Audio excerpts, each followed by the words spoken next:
exhilarating feeling to think you had been in action, and then, let's face it was the only coastal defence battery in Australia that had counter-attacked an aggressor, so it went down in the favour of Fort Scratchley. There's a lot more than just military here. There's a wonderful history of this being the first site where Newcastle was settled.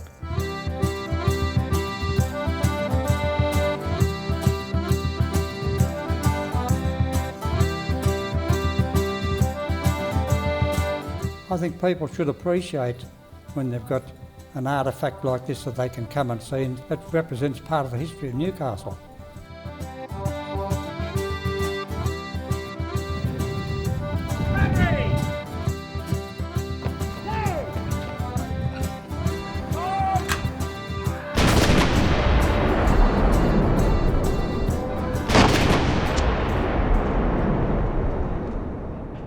In 1797, on the eastern coast of Australia, Lieutenant John Shortland sketched a river, which he described as a very fine coal river. He wrote, "Vessels from 60 to 250 tonnes may load there with great ease. I dare say, in a little time, this river will be a great acquisition to this settlement." A convict settlement was established in 1804, and 80 years later, Shortland's prediction came true, and the port of Newcastle was exporting nearly 1 million tonnes of coal per annum. Colonial governments feared that such a thriving port could be a target for an enemy attack. In 1882, Fort Scratchley was built. Designed by Lieutenant Colonel Peter Scratchley, the battery complex initially housed 80-pounder cannons, which guarded the entrance to the port. Also installed were 3 9-inch guns, which provided coastal defence. An upgrade 20 years later saw the installation of 4 disappearing guns. The ammunition was housed in the underground tunnels, a safe distance from the guns.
We were concerned that the fort could be lost to us. Federal government have said that unless they could get organisations to take over the fort, they would sell them privately. And we looked around at what we could do to save the fort. And I looked at a lot of plans, and I found architects' plans for units on this site. And I thought, there is nothing that I could see anywhere that would protect us. So we struck on an idea, and we decided to dedicate the fort to all serving and ex-servicemen and women of Australia.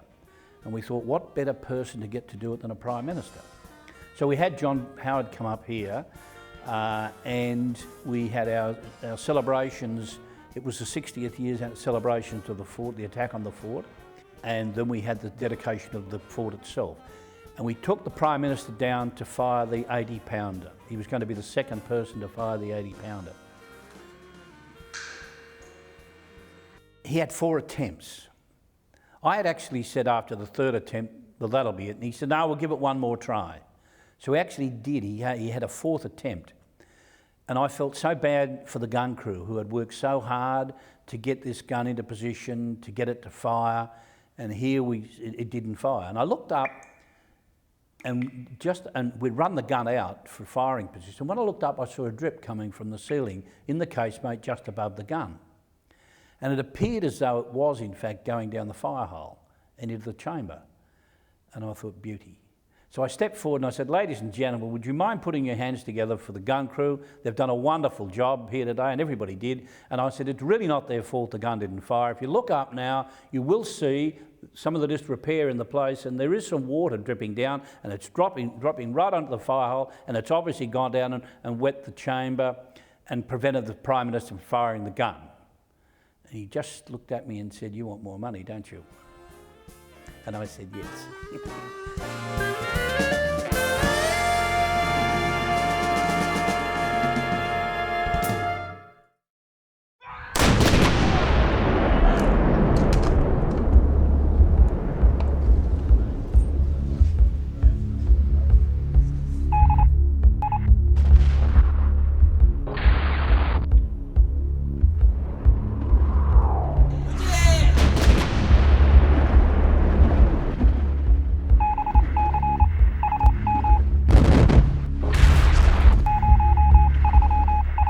We heard the booming and thought it was the BHP. Then we got the alarm to take post. We took post, but we knew straight away then that we were under attack. I heard a gunfire, so I leapt out of bed and pulled on my dressing gown and stepped into my slippers and raced from there up to the command post, and I tripped the alarm switch on my way up. The searchlight at Nobby's was attempting to catch the submarine in its beam. Unfortunately, on that particular day, the big high current density light at Nobby's was out of action. It had been replaced by a smaller, low current density light. We couldn't see anything in our searchlights. I reported this to the battery commander, but we could see star shells falling. We couldn't see where it was coming from. Number 3 light said they saw gun flashes, or what appeared to be gun flashes out at sea. Something in the end of the beam, but they couldn't really identify what it was. They didn't know. There was a period of about 7 or 8 seconds where number 3 light brilliantly illuminated the Japanese submarine, and you could see the gun crew working feverishly on the gun, and the next thing, bang, this round came over the top. You could actually feel the hot wind from that shell go over with the trajectory. Couldn't have been any more than 20 or 30 feet above the top of us when it went over the top and then landed in Parnell Place.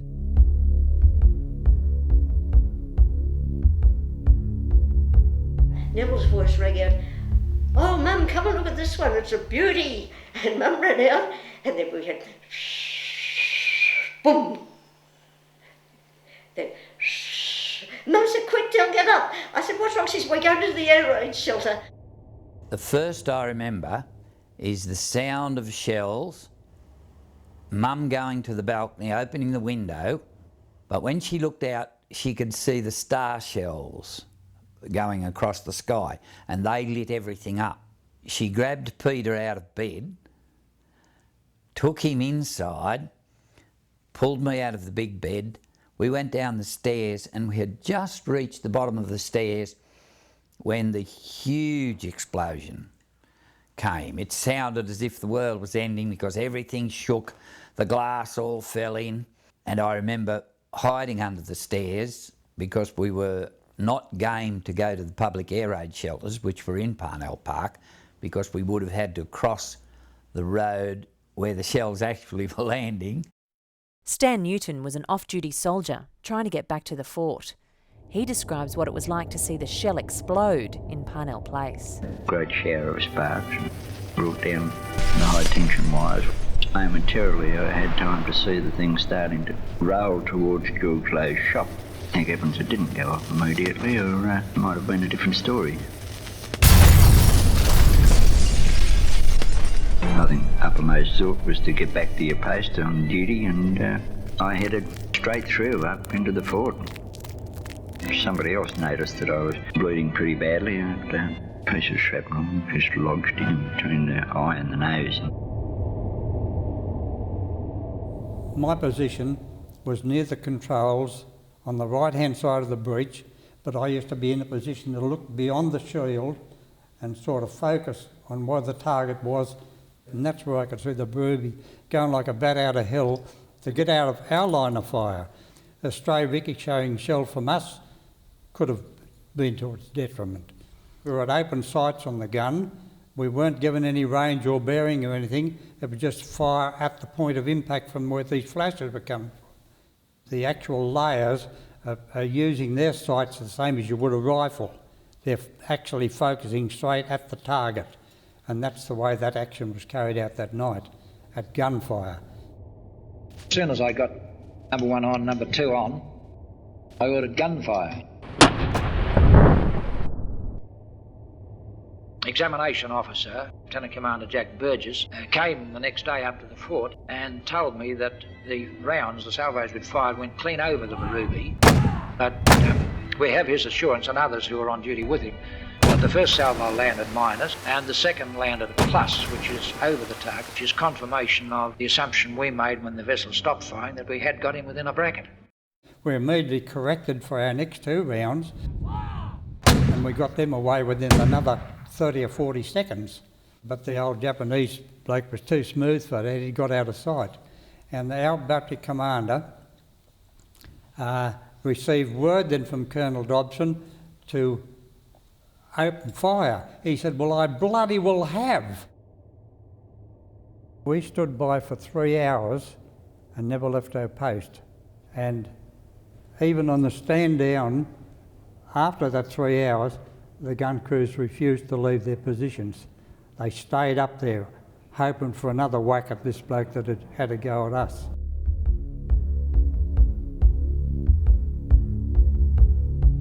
There was something like 24 shells had been fired by the Japanese submarines, even as far as one landing in the BHP. One had fallen down in the middle of the railway park, so we went over there and we had a good look. Oh, look at that place. One had fallen just across the street, just up from Alfred Street in the middle of Parnell Place. The shell hole wasn't all that deep because having hit the bitumen and the hard packing underneath, it wasn't a huge hole, but because it had been an armour-piercing shell, the shrapnel had gone everywhere. It had ripped the biscuit tins open in the shop next door. It had broken all the windows. And the houses that stood in the position of this house, and they were 2 little wooden places, they were riddled with shrapnel. I remember the men came up and put little tin patches over them and painted them with red lead. The piece that cut the bed actually was bigger and it had some grooved thread in it. And it was a section of what must have been where they screw in the detonator, I would have thought. The bed was covered with glass, where the glass had been blown in, and it had sagged, and the wire was cut all the way along. Peter had to sleep in it. It was straightened up and tied with fencing wire because you couldn't have got a new iron bed then. So he slept in it for the rest of the war with it darned with fencing wire.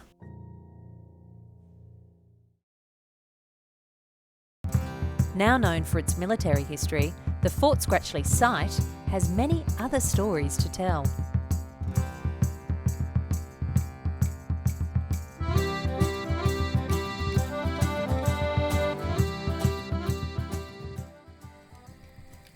Newcastle to the Awabakal people was known as Mullabimba, the place of sea ferns. Many Aboriginal people in this area were over 6 foot and extremely impressive in their physique and well-being. Newcastle prior to white settlement was a virtual paradise of plenty. Food like wallaby, kangaroo, possum, snake, goanna, duck, wild bird, but also the marine environment. And a whale was a sign of a great feast. Messages would go to all the clans who were invited to come in and share the feast of the bounty of a beached whale. The Awabakal people were so aware of their environment and the changes in the seasons and the food cycles, and they knew to the exact day and time when the mullet run would come around the headland, and a cry would go up and all the people would go into what was the beaches of what is just now Newcastle Harbour, The men were with spears and the women with nets, and the mullet rum was so thick you could practically walk on it. In the 1820s, the authorities and the convicts were assigned to blow the top off Nobby's Island and erect a breakwall. Now, the Awabakal people impressed that they should not touch the island because inside dwelled a giant kangaroo. And this would certainly upset this spirit kangaroo. The story was that the Awabakal said this giant kangaroo had previously raped a female wallaby. He was chased to Mullumbimba, which is Nobby's beach, and there was a great dense sea fog. Now, the kangaroo entered the sea and he escaped from the pursuing wallabies. They lost him where he went, and he'd swam out to the island, and he burrowed himself into Nobby's Island and he hid within its depths. And he never returned to the mainland because he knew that if he did, the wallabies were there and they would kill him. Periodically, the Awabakal said that the giant kangaroo would bang his tail, you know, in his frustrations of being imprisoned on the island, and this would cause all the rocks to fall in Newcastle. And up until 1989, no one took any interest in the Awabakal story, but after 1989, when the earthquake struck, they certainly took a lot more interest in the Awabakal story of the giant kangaroo that dwelled within the depths of Nobby's Island.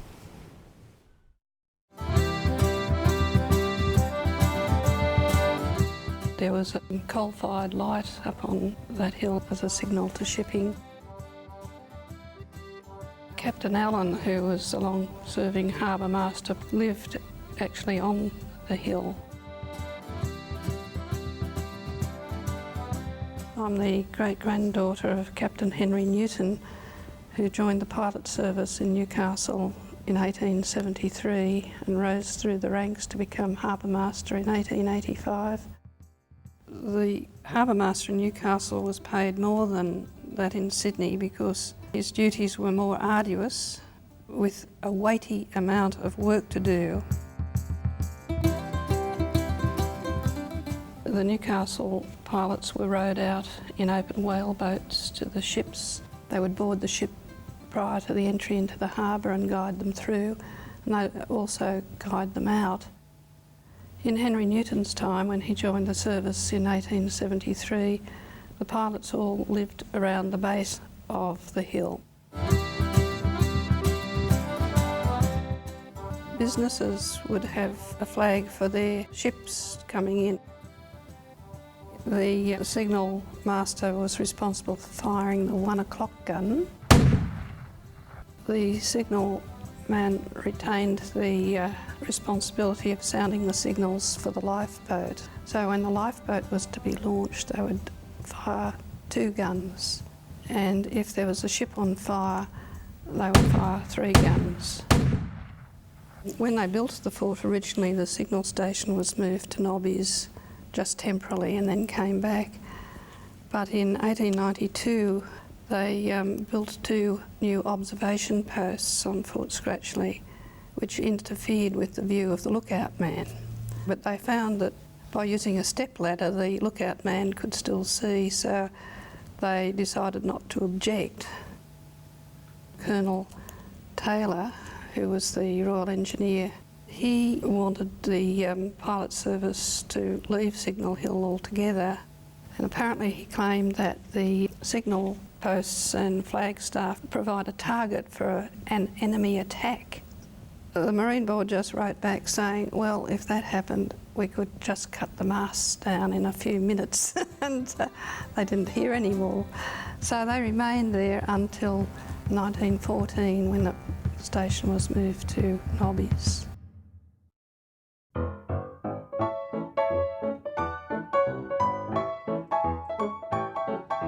It was the first introduction to this heavy discipline.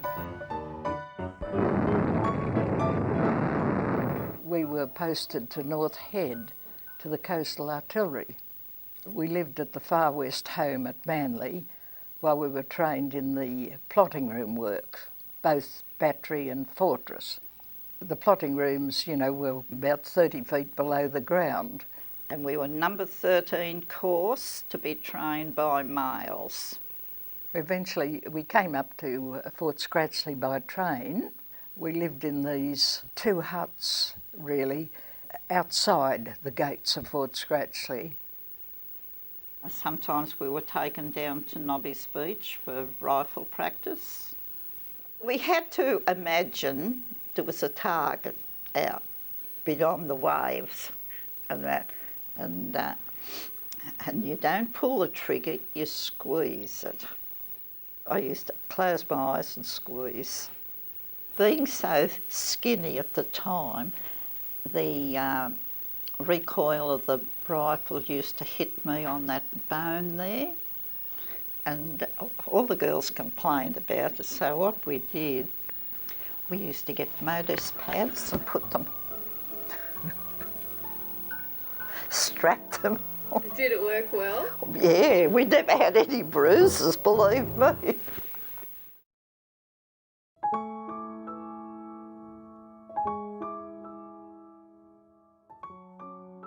My dad, Arthur William Green, nicknamed around the ranks as Ganger, he was just a typical soldier, Dad. He looked the part and acted the part all the time. It was just in him to be a soldier, and that's what he was. We lived in various places around the fort, in the fort, but always in that locality. And when I was married, I had my wedding reception there too, that's right. So I did. I lived there in the Master Gunner's Cottage from 1930 until 1952. I was about 5 months old when we moved there. My sister Mari was born in the front room of that cottage 2 years later in 1932. I envy Mari when she said I was born in that house. I wish I'd been born there. It'd have been the cream on the cake, I think. To walk through there with my father, you had to put slippers on so that you didn't cause any friction. I can still smell rope, coiled up, hemp sort of a smell, and the shells with their coloured yellows and reds and standing up alongside the wall as you walk through, and the semi-dark with the lights just in above your head and the roundness of the tunnel. My dad's name is Martin John Laffey. He was a master gunner first class, which wasn't too common in those days for a bush boy who only went to 6th class.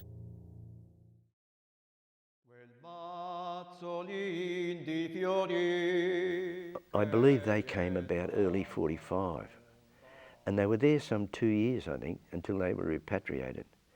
But they were lovely people and inventive, and so in love with music.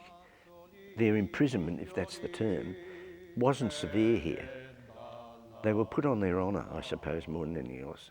They'd go in and out the fort proper and do maintenance work and these sorts of things. They had 4 huts where they lived.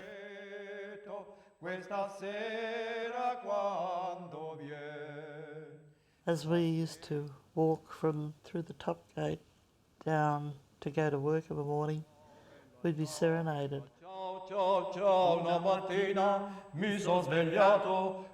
One voice would start and another would pick it up, all in different directions around the hill.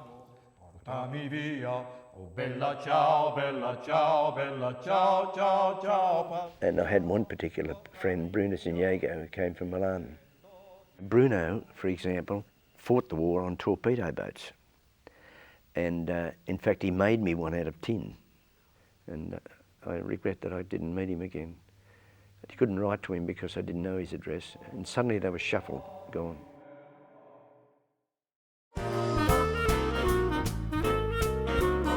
Before we women came to Fort Scratchley, civilian girls used to come up.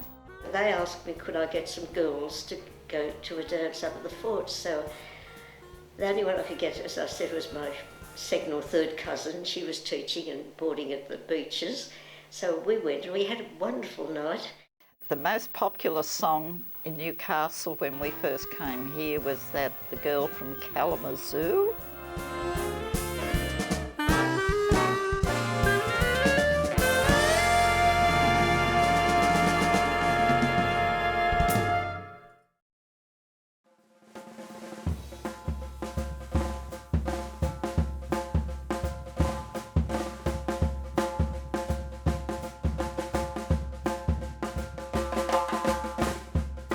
first bivouac, we come up here, they had the guns were up here in long-term storage.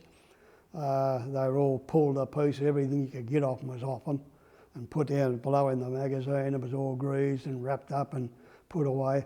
So I sat back and watched them. They were trying to put the gun together, trying to put the breech together, and I tell you, they were having a hell of a job. They never had a clue. They left parts out, so I got sick of it. And he said, for Christ's sake, let me get in there. Roy Hitchens sidled up to me and he said to me, how do you know so much about them? And I said, well, I used to be a district gunner at Queenscliff. And he said, oh, good God.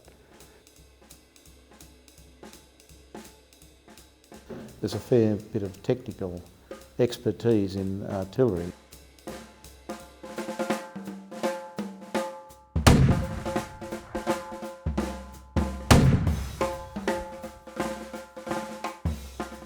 We just fired a round, and then I heard this great noise on the other gun. I could see like Mount Vesuvius coming out of the muzzle, the other gun.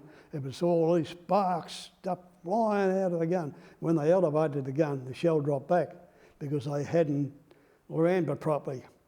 Instead of just putting shells into the 6-inch guns, they had this device that had a breech on it, and you'd pick up this lump of steel, which is about 100 pound, you'd put it on the loading tray and you'd ram it home. Then you go around, pick it up, bring it around, wait for your turn to come and do it again. And you had to ram it properly, otherwise the shell could come back when you elevate the gun, which happened on number 2 gun. All these fireworks went out the front and the shell was spinning round in the chamber. And as it spin round, it went forward and the pressure sent it off and it just dropped a couple hundred yards out into the sea. But it made a hell of a noise and it frightened everybody. The practice shot we used is identical with the real shot. It just didn't have a charge in it. There was normally an ad put in the paper and a notice to mariners also, because we had to close the range, as it was called, out to sea. The little soldiers that come round on the front door and there's going to be a firing, you practice, will you open your windows? Now and again you'd see another crackling, oh that's the guns done that.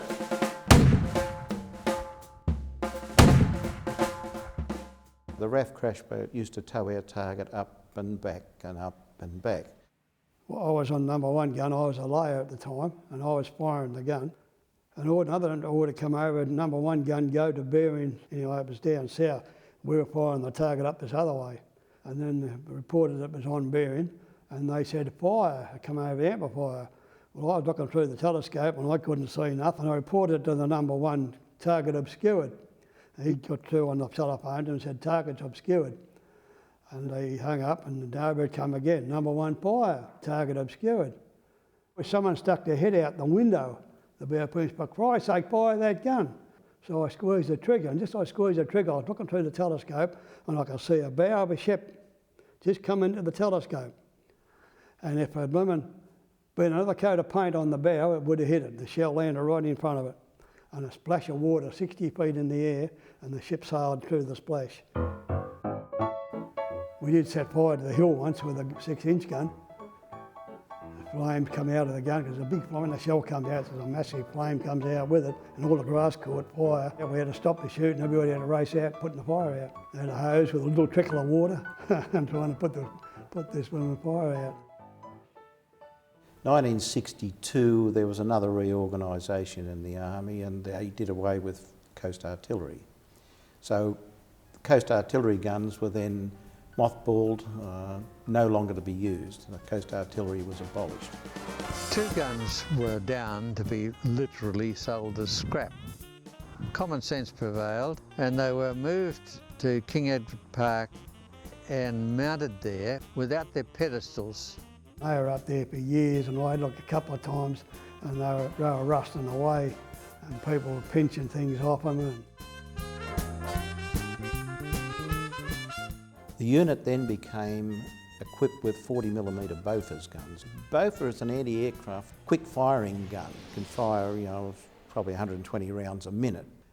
Most of our firing here for weekend type firing, we did go to Fort Wallace and fire out to sea.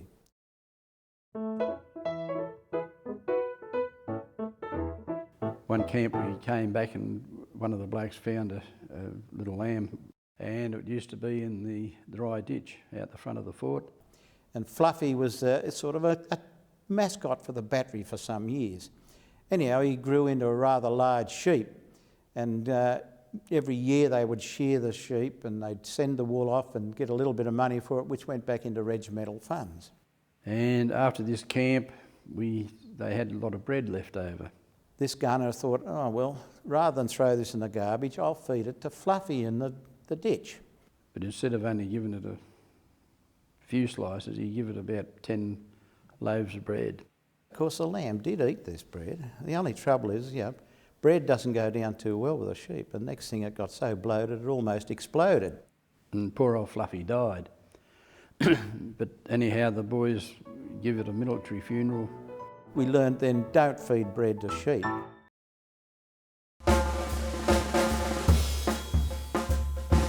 General Stevenson at the time came up and we had a bit of a talk, and he said, oh, you'll be all right at Adamstown. And I said, what are you talking about? And he said, oh, well, we're closing the fort and you're going to Adamstown. And that was the first I'd ever heard about it. The fort was closed in 1972 and there was nothing done here till at least 1978. And in that time, the vandals got in, the drunks got in. It was let go to rack and ruin. In 1974, an urban study recommended that Fort Scratchley be developed as a museum, open-air theatre, restaurant and community arts centre. It was an ambitious plan, and only 3 of the ideas eventuated after the Newcastle City Council leased the site in 1977.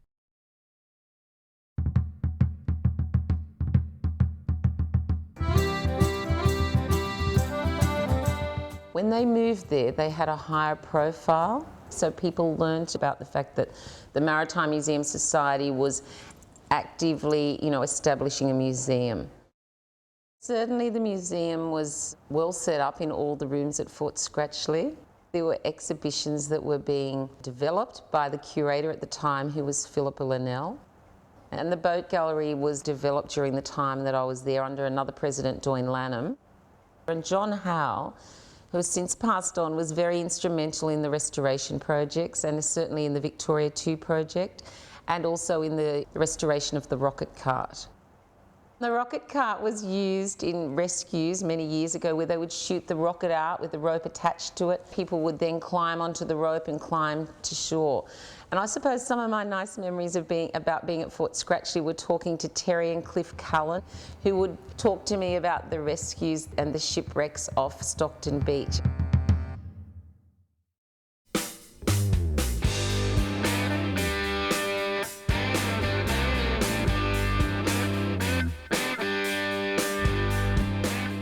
The war in the Pacific is over, and the shores of Japan are strewn with the wreckage of the Imperial Japanese Navy. But the threat to Australia in this total war effort has been great. Well, thank goodness it's nearly over. Remember when they nearly arrested me on suspicion of being a spy? Cut! This was the beginning of many theatrical performances held at the fort. Shiver Me Timbers by Adam Macaulay was the first Hunter Valley Theatre Company show that I did at Fort Scratchley. The first one, Ghost Planet, then Lime Burners, then Quest for Grendel. Dragon Tales, Yellow Lot, WWII, A Night to Remember. The first production that I was involved in was actually in 1982, 83, and that was a show called The Three Musketeers. Zeal Theatres did their first show 5 days after the earthquake. That was fun. Last rehearsal. Are we going to be on or not? The whole town's cordoned off. I don't think we can get to our show today. We'd bring people in through the front gates. We'd collect everybody there, start the story, and then work our way around different areas of the fort. You could have taken them around the corner into the other older building section where there's an alcove, or you take them straight up onto the grassy knoll area. That's what we did with Butcher Boat Race, took them out to sea, take them up the stairs into the tar bit. Then you sort of had to work out a progression. It was kind of like a golf course. You had to work out, okay, that's the first hole, that's the second hole, and that's the hole where we'll finish before half time. If anyone knows the story of Dr. Moreau, he's trying to turn animals into humans by injecting these hormones into them. And so you had all the actors who were like, sort of weird, crazy creatures, you know. And we used the tunnels as where these failed experiments used to live. Anyway, in the last show of that, it pissed down rain. And the whole place was just getting flooded. So we had to move the audience all into these caves to do the whole rest of the show. And so we had to, like literally during the show, had to work out where to put our costumes for the scene changes and how to restage the show. And because there were 200 people there, 200 people all in this one little place, it meant we had a performing area of, you know, less than the space of my hands for 5 actors in these huge costumes. And then the place started to flood. And so you could see the water level rising at everyone's feet as we were doing this show. So all these kids who were sitting on the floor all had to stand, and everyone's standing watching the show. we're going splash, splash, splash, splash. Sort of still doing the show, doing the last song, going splash, splash, splash, splash, down on our knees, splash, splash. It all just looked like, you know, the swimming follies out of some Hollywood film. And the audience loved it. They would troop in through the gun emplacement where we had our ticket booth set up. Then we'd take them downstairs, past where one of the other guns is permanently set up, and perform in the next space. The space was just magic to work in. It was actually on the edge of one of the munitions stores. So there was a solid red wall that had a very small window cut in it. That small window was used for many an entrance and exit. By the late 80s, there was a sense that people were interested in finding out more about Newcastle history, Hunter Valley history, and wanting their kids to go and see a show about it. That was really great to be knowing the venue for your writing for without even knowing the actors. You got all this stuff. How can you fight against it, or how can you use it to your advantage without breaking anything? Maritime Museum were not so stressful, but the Military Museum were always very nervous about people going near dangerous things. We need to use their space. They wanted us there to bring people to their space. So yeah, it was a good trade-off. We would do 3 shows, and our last show had to finish by, I think, 3 o'clock in the afternoon, so that we could then bump everything out of the space, like completely clear the space every day, so that the Military Museum could do their tour of the tunnels that started at 3 o'clock in the afternoon. So it, it was an environment where it kept you on your toes. I still think to this day that a lot of the work at Fort Scratchley was so eye-poppingly stunning. And we only scratched the surface, I think, with what could be done there. And it would be really great to see that reinvigorated somehow when the redevelopment is finished. This sketch shows the coal seam under Signal Hill. Originally mined by convicts in 1804, these were the first coal mines in Australia. When Fort Scratchley was built, they were filled with debris and hidden behind a concrete wall. 120 years later, the Coal River Working Party attempted to unearth these mines.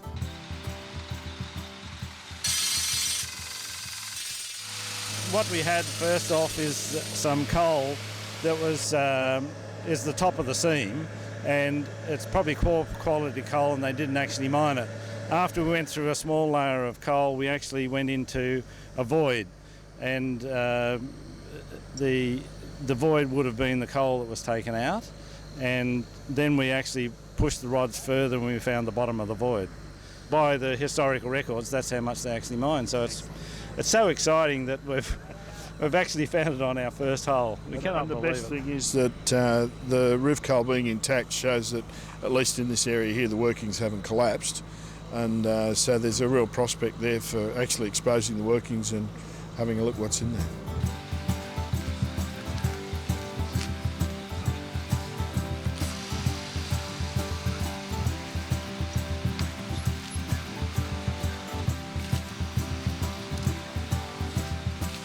But the actual drill left a nice void through the debris that went all the way down to the floor of the mine, another 4 metres further on. So we're very lucky, I guess, that the void in the actual debris stayed open for us so that we could actually put the camera through and have a little bit of a look at the debris that's in the mine. But as to an open void, it looks like our friends back in 1885 did a very good job of filling in the drift to make entry into the mine more difficult in the future.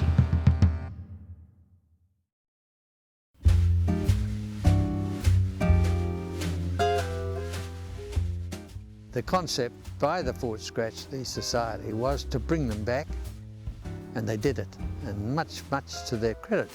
But there was a difficulty because the pedestals had been taken away. I knew of a couple of pedestals that were down in Sydney at George's Heights.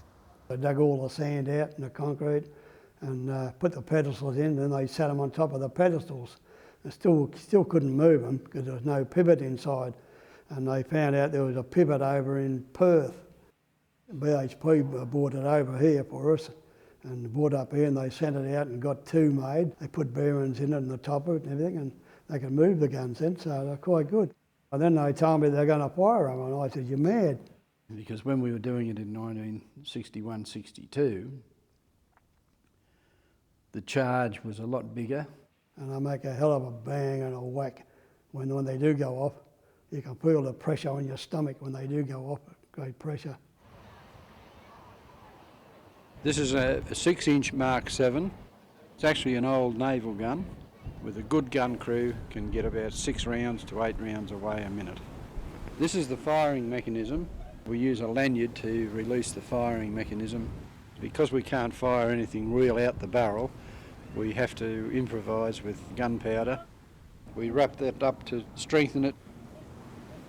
This is the firing tube.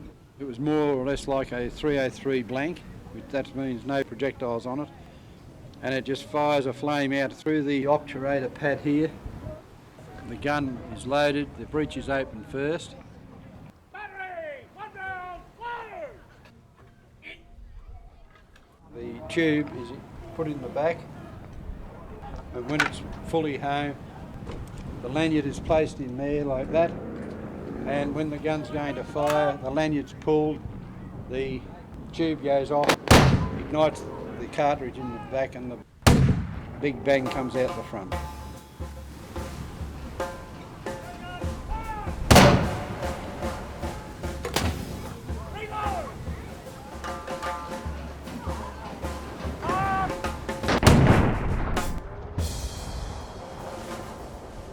Welcome to Fort Scratchley to mark the beginning of the refurbishment of the fort. This weekend is the last opportunity to come and have a look inside the fort prior to the commencement of the $5.5 million refurbishment program that is being funded by the Australian government. The Commonwealth have owned the site and still own the site, and the original arrangement was that they would restore the site to the tune of around $6 million, and then it would be handed over to the city in a restored state. And we closed the gates on Anzac Day 2004, and the Maritime and ourselves then prepared to move out to allow the work to take place.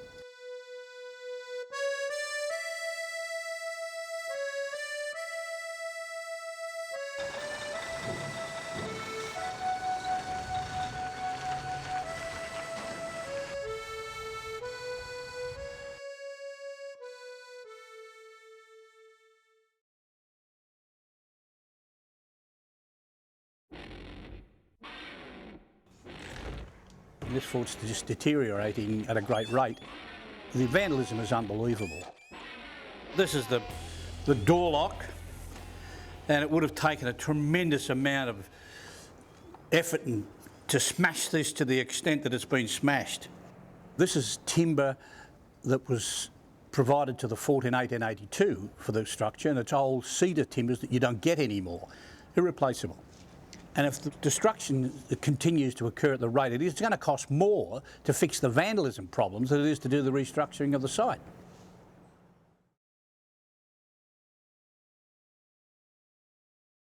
Well, there's been lead found on the site, asbestos found on the site, and lead paints, but the lead in the ground and any asbestos on the ground needs to be removed before any structural work can commence.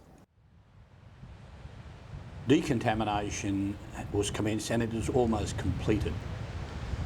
The real issue now is the work to commence on the refurbishment of the main structures of the fort itself. The work that was being costed is probably the minimum amount of work that needed to be done to make the fort viable for the council. After you look at all the drainage problems and all the electrical problems and roofing and fabric, just building fabric, the bottom line was beyond what could be funded. I'm delighted to announce a further $4 million for the restoration of the historic Fort Scratchley site. This extra funding brings the total Commonwealth commitment to almost $10 million and will ensure the site is restored in a manner that befits its special place in Australia's military history. The 2-year gap meant that at first everyone just had to refresh their memory, and then we had to ascertain the difference between the tender and the damage that had happened during the 2 years of closure. Pretty well every window has been renovated to some extent. Some have been completely renovated as far as taking the whole sash out, and others have just been reglazed. So as far as a new window, I mean, you could virtually put the cost of it $1,000 per window, and there would be over 100 windows easily. A lot of the budget here is new fire services, drainage, new power, a substation, buried membranes that we've used to protect the tunnel system and the casemate. There's a lot of money in the ground on this site, and the visitor will come here and not be aware of it, and that's a success.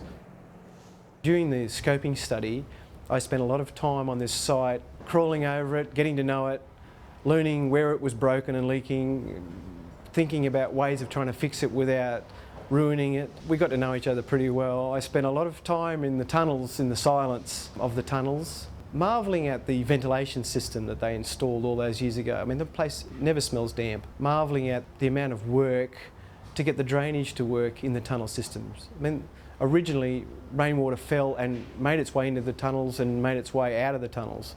It was always meant never to be waterproof. So we're fighting a modern expectation that the tunnels should be waterproof. Here again, the tunnels, we've repainted all the walls. We've gone back to the traditional finish, and we have whitewashed the walls. At the tender stage, the room behind us was painted a really dark blue. The Maritime Museum used to have all the models in there. And when I next saw that room, it was stripped render. What that did reveal, though, was tiny specks of original colour. As a result, the colour schemes that went out with the tender aren't the colour schemes that are on the walls now, because we have evidence of some of the colours that probably made up 8 or 9 coats of colours. I mean, the Army had plenty of time to paint. The Master Gunner's Cottage was pretty well trashed. Everything was broken inside, all the wall linings gone.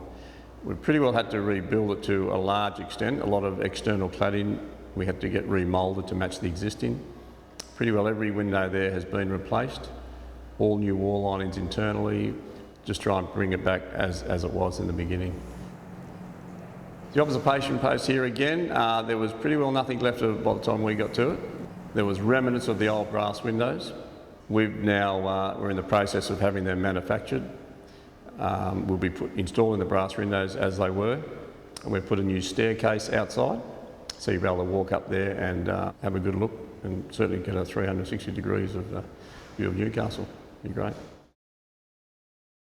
The building that's currently under construction is the multi-purpose centre, and the intention for that is that it will be an area where groups coming to the fort will be inducted on the site and also given a brief history of the site before they're taken on a tour. The multi-purpose centre did come late to the brief. It's an evolution of a visitors centre idea. The character of the multi-purpose centre has been criticised by local residents. I hope that they learn to use it later and learn to enjoy it. They may not understand that the use of concrete was about trying to create a new building that replicated the fortress concepts and aesthetics of the existing buildings. It's been an intensive 2 years for different groups. The success of it has really been a team effort. Contractors on site would be 20 odd contractors, company-wise. Per day we'd have between 40 and 60 people on site each day. We've all thoroughly enjoyed it. The boys enjoy coming to work, and we'll be sad to leave the place, to believe me.